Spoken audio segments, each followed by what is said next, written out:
Next, we have Dr. Sadat Khan, who will talk about GRP, glass reinforced plastics, usage from 1977 onwards, 42 years of usage in oil, gas, water, and petrochemicals in the Middle East. Dr. Sadat is the engineering director of ISEC, that's for Infrastructure Engineering and Construction Company, which is a subsidiary of Saudi Arabian Amenity Company. He held several positions at ISEC, from design engineer, QC, and field engineer to engineering manager, installation manager, and currently engineering director. Dr. Sadat has 26 years of experience in non-metallic design and research, particularly for piping and tank, as well as project management.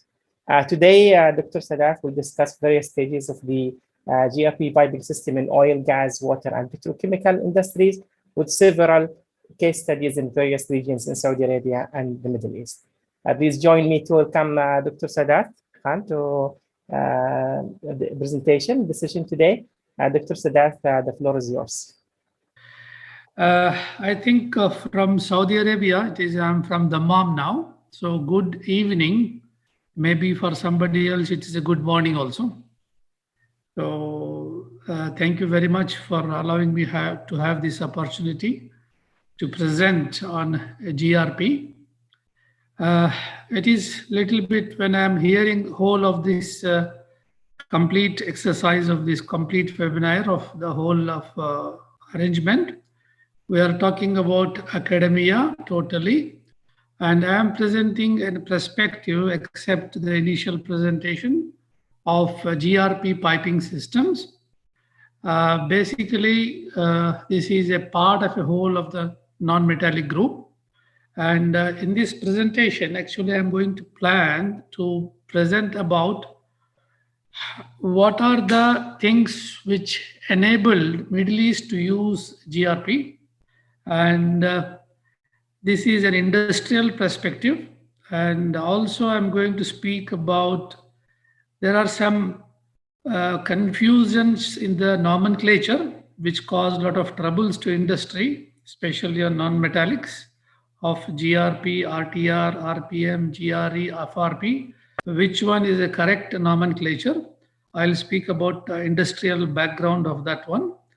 To give you the details, how we are in the Middle East when compared to the other part of the world, what are the available details for GRP piping systems in a global perspective and also in a local perspective.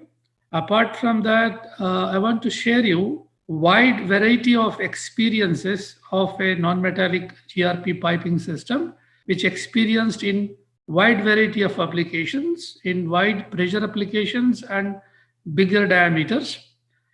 At the end of the day, have certain challenges to academia, which we are facing now as industry, because GRP has been successfully used in Middle East over 42 years since 1977. From that time onwards, it's being used. So we encountered a lot of issues in which we felt that still GRP has not grown to that extent to be fully to fully accommodate a lot of industrial challenges. I think partly this will give us a lot of topics for academia to look into these areas. Finally, I will conclude my presentation. Before I want to go further, I will tell you that basically, if we see the consumption of GRP piping system, usage of GRP piping system in Middle East is much higher than worldwide usage. Why that? The main problem comes from the characteristics of the Middle East. When we say Middle East, I generally used to say that two things are free in Middle East if you dig underground applications, underground. One is generally oil is freely available. The second part availability is of the salt. These two materials are causing tremendous problems to the traditional piping materials. And Apart from that, these undergrounds of, let us say, grounds of Middle East have lot of water table fluctuations. And as I said, the salted subqa soils are available. And because of that, the underground or soils are having low electrical resistivity, which has a deteriorational effect on the piping system, causing differential settlements, corrosion and bridging, and also fast deterioration of the piping material was observed to an extent that when we dig in 1995, one of the pipe, we found a shape of the pipe, nothing else. All the pipe has been eaten away by corrosion process. And also the above ground or ambient conditions of Middle East are very difficult than other parts of the world. The geomorphic conditions are also varying, and climates are so variable that somebody said that unpredictability is the only predictability of ambient conditions in Middle East, and that is having because of fluctuations of humidity, and also it is required here in this part of the world that the construction should be faster. All of this is also affecting the piping system, causing a lot of problems during initial stages of initial industrial revolution of Saudi Arabia and Middle East. It was during 1970s. And these temperature extremes and fatigue effects created durability problems for normal traditional materials. At the same time, this Middle East is surrounded by Arabian Sea and Red Sea. Because of its Gulf nature, the TDS in these sea waters are very, very high, and it has low tides to an extent that when first time we have seen the sea, what we found, it is not a sea, it's like a lake, no waves are there. So it is causing unstable seabed and marine growth.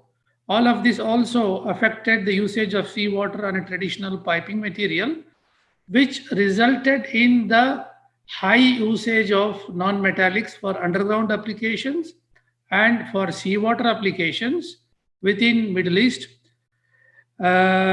because to an extent that a successive replacement of traditional materials has happened in Saudi Arabia from 1977 onwards.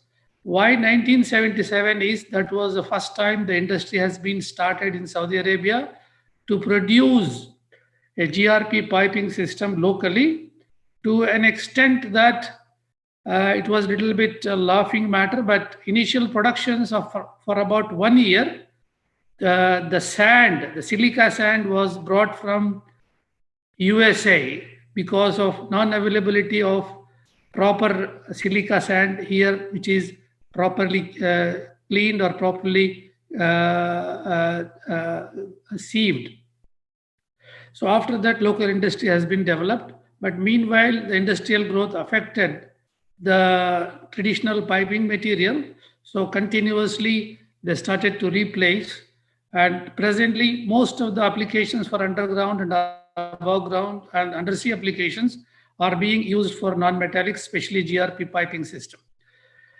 So we can just say in this part of the world, the material of choice for underground and seawater applications is considered as a GRP.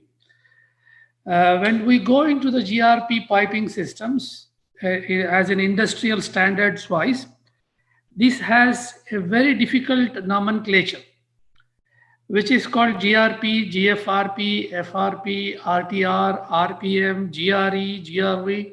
So there was a lot of confusions to an extent that I am working in an industry. We supplied for a one complete project for a SABIC Petrochemicals Chemia project. And then at the end of the project, we got a letter from the top management saying that you did not follow our specifications. We asked GRP, you supplied FRP. If any problem is occurring, you will be held responsible. At that time, we developed the slides, coming slides.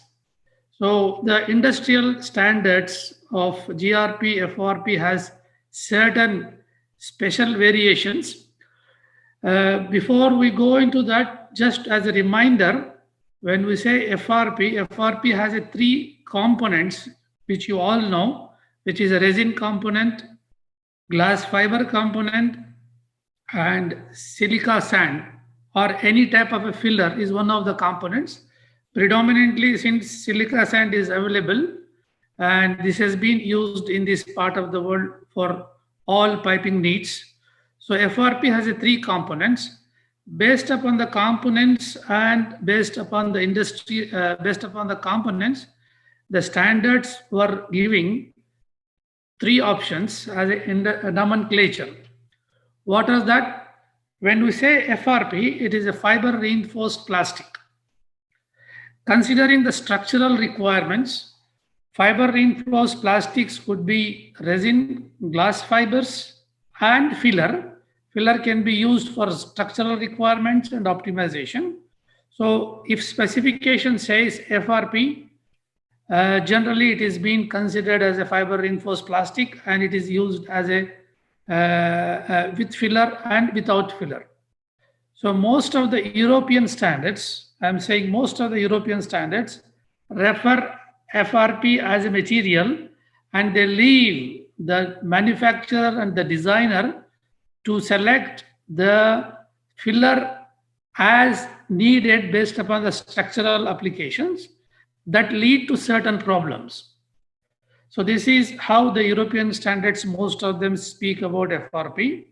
When it comes to British standards, they adopted a different nomenclature, which is they are calling it as a GRP, glass fiber reinforced plastics or polyesters. And most of the British standards are always prefer to use GRP in their standard nomenclature, to an extent that when I Googled one time on the domain of UK, I put FRP, I got very little hits. When I put a GRP, I got a lot of hits. So that's how the GRP also given a specification in British standards. And British standard also says the use of filler as an optional based upon structural applications. That also caused certain problems for certain industrial applications. And in general, what we found out that GRP and FRP are the same. So question came to us initially by the clients or by the customers, which one is the correct nomenclature, GRP or FRP? I posed the same question to one of our committee members for the various standards. And the answer came that glass fiber reinforced plastic is preferable because there is glass fibers, carbon fibers, etc. Fiberglass is not preferable. Again, it is an understanding of the standards. So after that, we came to a conclusion that GRP could be generically used, which represents a very good way of presenting this. However, to avoid the optional usage of fillers, which is silica sand in our case, ASTM standards came up with a new terminology, which is called RTR. When we say RTR, it is reinforced thermosetting resin pipe or polyesters. It has only two components, resin and glass. When we wanted to use, or when requirement is demanding the usage of fillers, we are calling it as a RPMP, reinforced plastic mortar, like a cement mortar. So that's how a distinguish between usage of filler and non-filler has started. After that, it became an industry practice. Wherever somebody wants to specify filler, it has been specified as a RPMP, and wherever there is no need for filler, it has been specified as a RTRP. So that clarified our position to that industry. We said, gentlemen, even though we supplied GRP to you, we made ensure that it meets the requirements of FRP, and we confirmed this to them that there is no problem. So that's how the industry is viewing when it comes to piping system. What is a GRP, FRP, RTRP? Based upon the resin systems, somebody adopted a nature called FRE, fiberglass reinforced epoxy, and GRE, glass reinforced epoxy, glass fiber reinforced epoxy. In all the cases, polyester could be polymer, any type of a polyester, and it could be epoxy, it could be vinyl ester. That's how this nomenclature is being used in the piping industry. Just to remind us that when we are using polyesters and vinyl esters, we can go up to 90 degrees centigrade and 65 degrees centigrade as a design temperatures. When it comes to epoxies, we can go up to 150 degrees centigrade. Based upon the worldwide production capability, there is a piping system can go 600 psi in a polyester and vinyl ester systems, and a piping system can go in epoxy up to 3500 psi.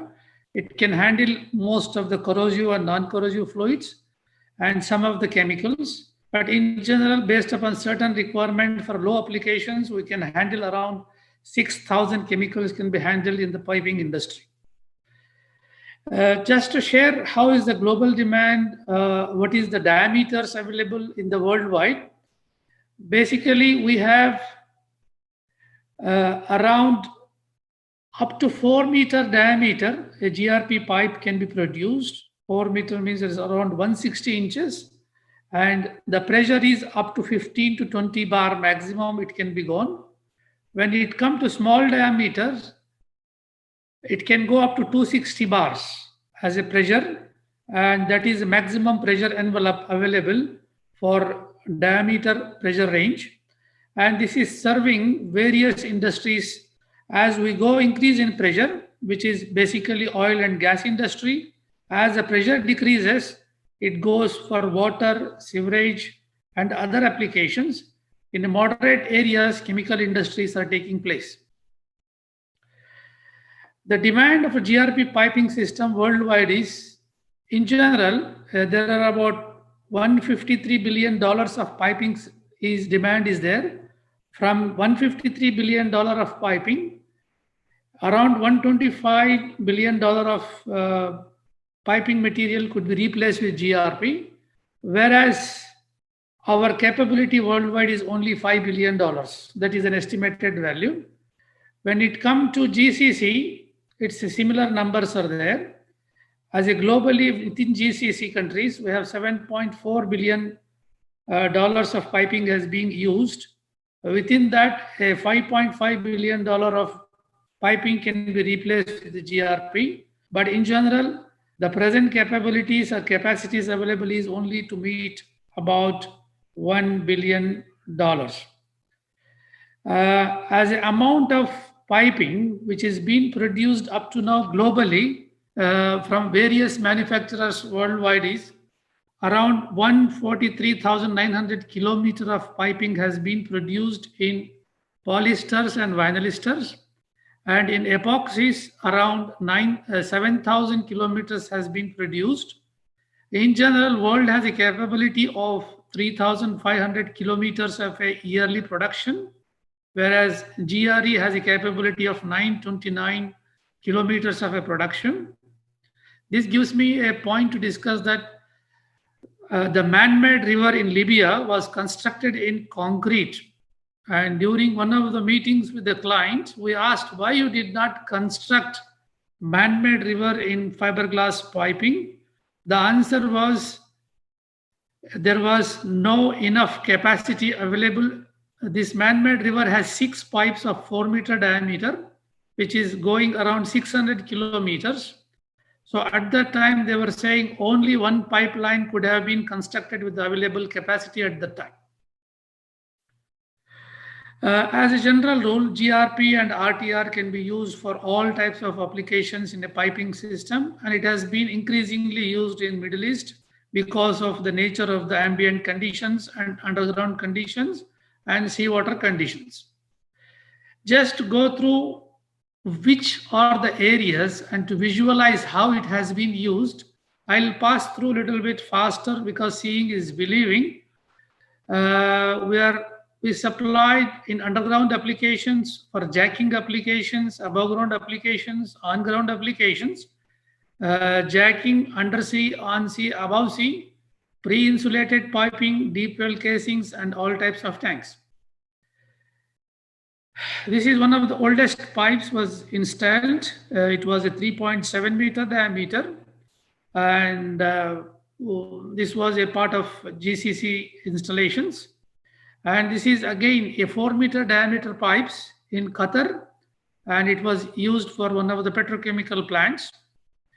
And this is for Royal Commission, and this is Royal Commission phase 2, where initially this phase 2 was started in 2014. Phase 1 was around 1980. At that time they were using the concrete canals, but in phase 2, when it came to phase 2, they realized the potential of GRP, and they are using completely a GRP piping system of 4-meter diameter for about kilometers and kilometers. This project was at that time a 50-kilometer, 4-meter diameter GRP pipe was used. This is another biggest project of 3.7 kilometer for underground applications. And this is 4-kilometer supply and return lines for underground applications. And for petrochemical industries also, various types of underground applications were used with 4-meter diameters. And a lot of engineering is involved in this GRP piping system to come to a particular flexibility requirements and stress requirements. This is again a 4-meter diameter piping. I like this beautiful photo where we have encountered a 4-meter diameter elbows to be installed under heavier conditions, and it was a very beautiful photo in terms of structural applications. Same thing for different big diameter and beautiful diameters for various underground applications. And this is for pipeline applications. Kilometers of pipeline applications has been used by Aramco for their projects. And this is an epoxy piping system. And for desalination plants and certain chemical plants, a lot of pipings were used for underground applications. When it comes to above ground, most of the seawater applications uses above ground GRP piping system. And chemical plants also are using this GRP piping system for various process conditions and various process requirements. And another structural application is for the bridges. And this is for desalination plants. Most of the desalination plants built in the GCC are using GRP piping systems. And this is a pumping station in Aramco using epoxy piping system. And this is a high pressure oil pipeline used in Aramco. And this is another one of the biggest diameter pipelines for petrochemical plants. And this is again, I'm sorry, we have 5 minutes left, just 4 minutes left, just for clarification. Thank you. So this is for above ground applications, and I'm going faster in these cases just to go through this, and all the fittings are there and various applications, and on ground application also possible with this one, and the jacking is also there, and undersea applications and various types of structural applications was used for piping systems in undersea, above sea, on the platforms and on the seabeds, and barge mounted applications and pre-insulated piping applications are also used, and deep wells are also being used for GRP piping system. And there are a lot of case histories after 30 years of service.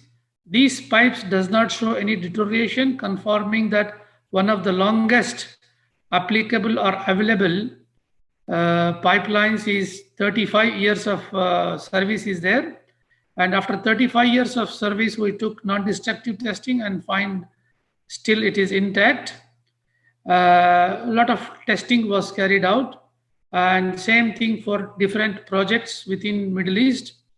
There are 3 projects were shown here. After 30 years of working, still they are working. So with that fast passage of the projects, some finally interesting applications is there.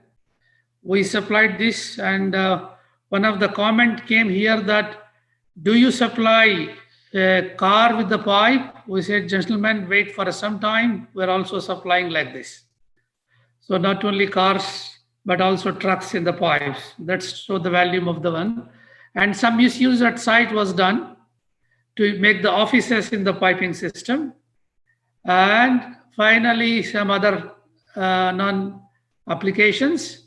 And when I'm happy with circular piping system, I found a hotel called Das Hotel in Germany, which is made of pipes. You can find out on the website, Das Hotel in Germany. So that's how we ended up 45 years of experience of GRP piping system here. So as a conclusion, GRP is used in all types of applications since 1977 onwards and is now aging. That's a problem. And rapid growth is expected in GRP wide variety of applications. Academia need to resolve the challenges for the future growth. This is where I will take 2 minutes extra. What is the challenges to academia is that for this piping system, we do not have NDT. All NDTs available are still in the lab testing because the laminate thicknesses are 3 inch, 4 inch. No NDT we tried, it is not there. It causes a problem if it is water is there inside. And if it is underwater, it's again it causes a problem. So academia has to think what is the options available for industry. And when we are using for cooling water, we are facing a lot of problems, a lot of failures were observed in the cooling water. And heat and flame resistant, still it is one of the dream for a GRP piping industry. Leak detection, still we are thinking how to use this. Self-healing, we know in aerospace industry it is there, but in piping industry it is not there. Fast, easy repairs and rehabilitations does not exist. We are going still manual repairs. Underwater repairs, forget about that, not available. And increasing the pressure and temperature envelope, we have to think. This is the challenges. We have other challenges. So this is what I have planned to give the challenges so that we can think in this direction. And thank you very much. Thank you very much, Dr. Sadat, for the nice presentation. We have 3 questions and appreciate if it can be answered quickly. It's already 5:40 now. First one by Zuhair, he said, what's the main difference between above ground and below ground pipes in terms of volume fractions of fillers and fibers? Okay. This is based upon the pressure and diameter requirements. Okay. And in general, underground will take more load than the above ground because soil loads are surrounded. So that will cause additional loading system. Above ground does not have soil loads. Okay. We have a question from Raslan, please. Yeah, Dr. Sadat, please. The problem of solid particles erosion, how much it is big in the industry? Does carbon fiber enforced pipes solve this problem? Thank you. That is one of the, Dr. Majid, correct? Yeah. One of the good questions. Again, we checked. Now, I think carbon fibers cost is very high. And this can be used for high pressure applications. For water industry and sewage industry, usage of carbon can be ruled out immediately because most of it is being used with fillers. For high pressure applications, yes, carbons can be looked as an alternative. Okay, excellent.